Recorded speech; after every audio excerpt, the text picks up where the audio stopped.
Gikahinamon nagipaabot sa tanan nga kasalan ng bayan sa Pebrero 2025, mas gipalapdan pa. Ani ang mga detalye.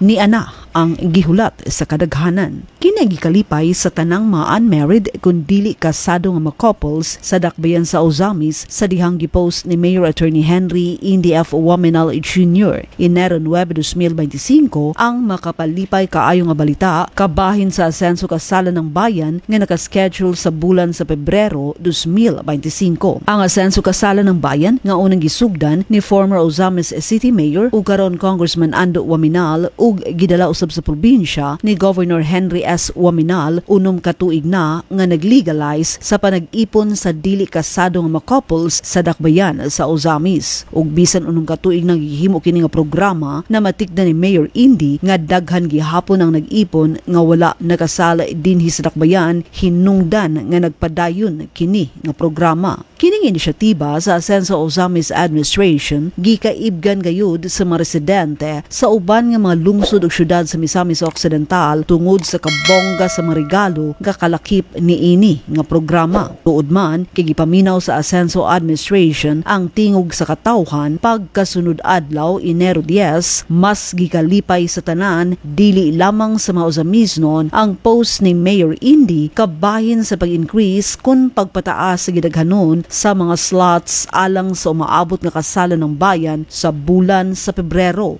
ug mag-accommodate na dili lamang sa mga Ozamisnon apan sa interesado nga mga residente sa tibuok probinsya sa Misamis Occidental. Pahayag ni Mayor Indy sa iyang post to quote, kay daghan man kaayo ang request ang tungod kay mag-igsuon man tatanan Misamisnon under the leadership of Governor Henry S. Waminal, we have decided to increase the number of slots for the coming kasalan ng bayan to cater to interested residents from the whole of Misamis Occidental, unquote. Aron makaapil ni ini, iandam lang ang mga requirements nga una nang i-post nga i-submit alang sa pag-apply. Barangay endorsement, certificate of no marriage or SENOMAR, letter of intent, NSO birth certificate, government-issued identification cards or IDs, and cedula.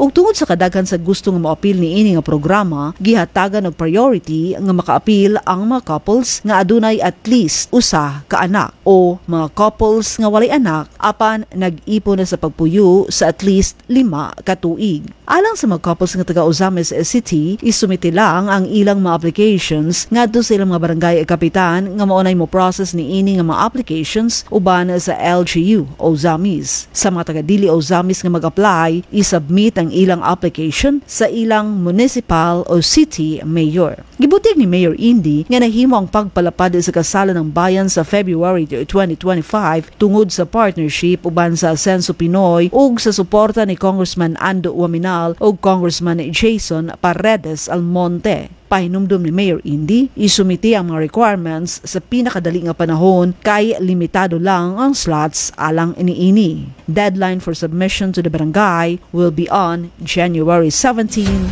2025.